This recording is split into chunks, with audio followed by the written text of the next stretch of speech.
one with you today will go down in history as the greatest demonstration for freedom in the history of our nation.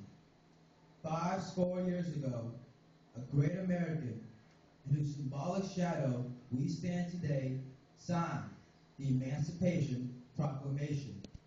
This momentous decree came as a great beacon light of hope to millions of Negro slaves who had been seared in the flames of withering injustice. It came as a joyous daybreak to end the long night of their captivity.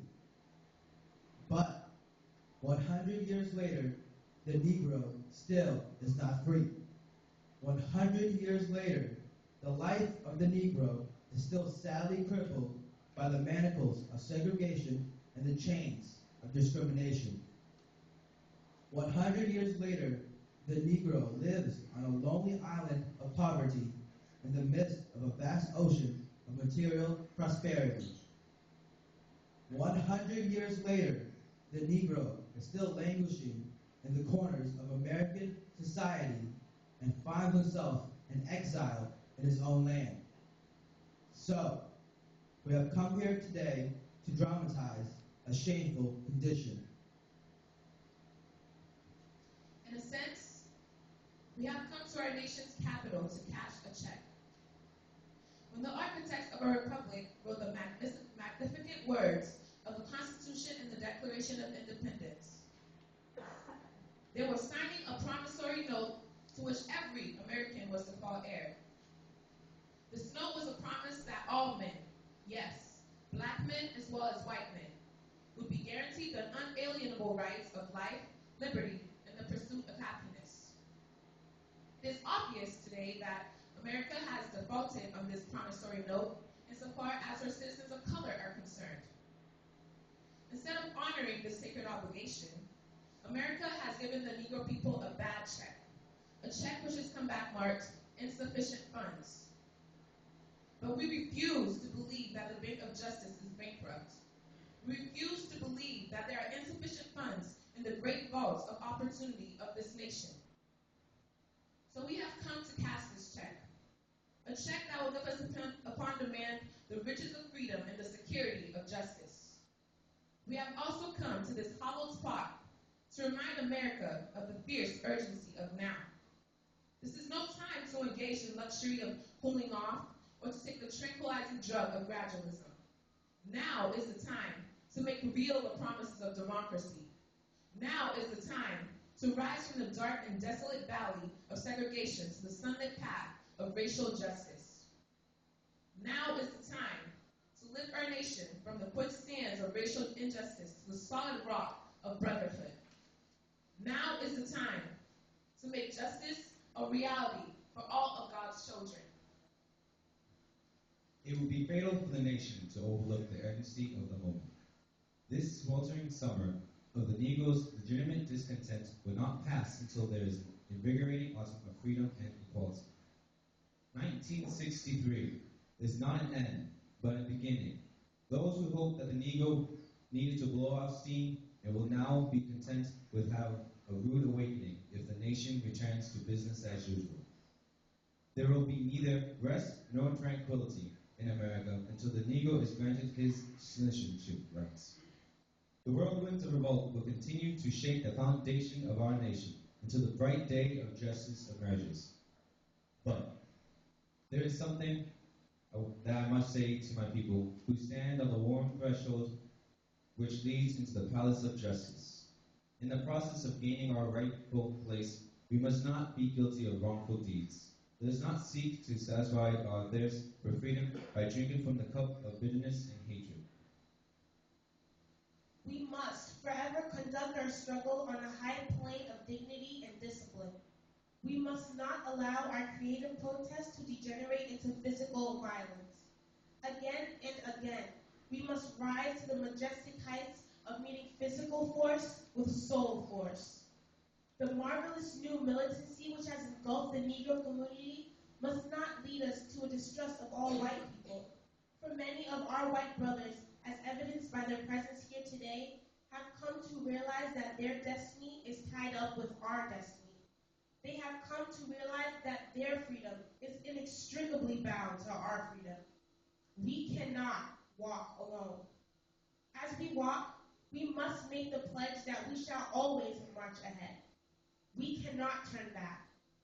There are those who are asking the devotees of civil rights, when will you be satisfied? We can never be satisfied. As long as the Negro is the victim of the unspeakable horrors of police brutality. We can never be satisfied. As long as our bodies, heavy with the fatigue of travel, cannot gain lodging in the motels and the highways of the hotels of the cities. We cannot be satisfied as long as the Negro's basic mobility is from a smaller ghetto to a larger one. We can never be satisfied as long as our children are stripped of their selfhood and robbed of their dignity by signs stating for whites only.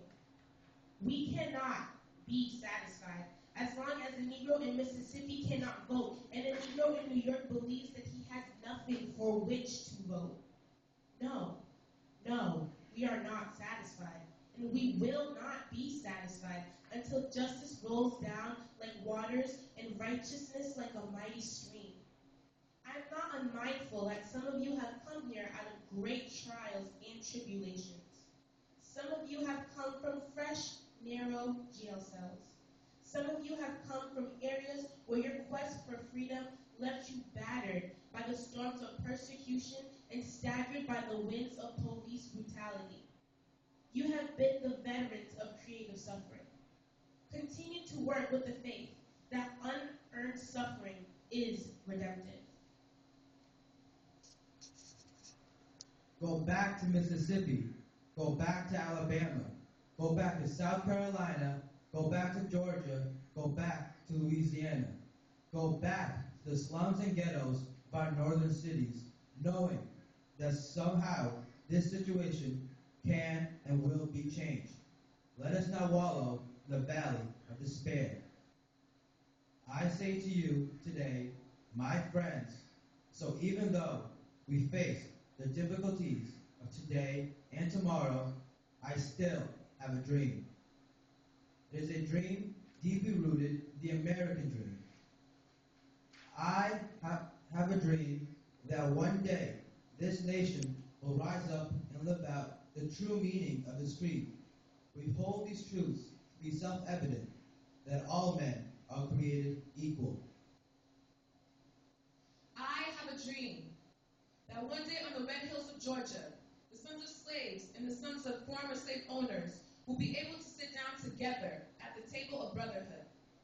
I have a dream that one day, even the state of Mississippi, a state sweltering with the heat of injustice, sweltering with the heat of oppression, will be transformed into an oasis of freedom and justice. I have a dream that my 4 little children will one day live in a nation where they will not be judged by the color of their skin, but by the content of their character. I have a dream today. I have a dream that one day down in Alabama, with its vicious racists, with its governor having his lips dripping with the words of interposition and nullification, one day, right there in Alabama, little black boys and black girls will be able to hold hands with little white boys and white girls as sisters and brothers. I have a dream today. I have a dream that one day every valley shall be exalted, every hill and mountain shall be made low, the rough places will be made plain, and the crooked places will be made straight, and the glory of the Lord shall be revealed, and all flesh shall see it together. This is our hope. This is the faith I go back to the south with.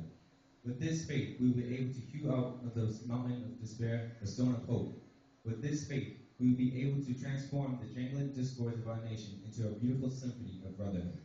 With this faith, we will be able to work together, to pray together, to struggle together, to go to jail together, to stand up for freedom together, knowing that we will be free one day.